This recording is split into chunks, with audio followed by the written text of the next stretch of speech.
usually when people feel these things, they say, oh, I'm an anxious person, or let's say I'm a depressed person. But these things are just symptoms that show up to show us something isn't going the way it needs to.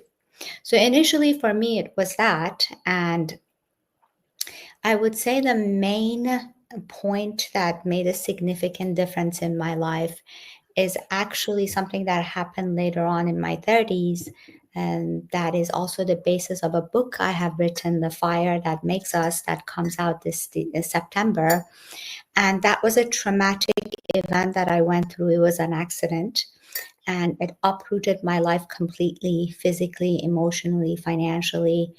And at the time that I went through this, I was already a practitioner. I was already doing this.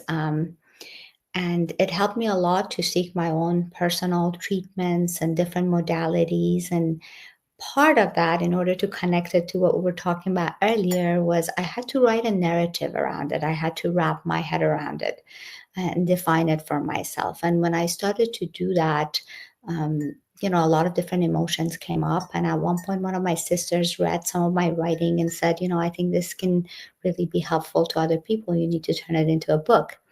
So the book is based on partly my own trauma, as well as an amalgamation of the trauma I've seen in my clinical work over the past decade. And it's kind of telling the story of a fictional character, Charlotte.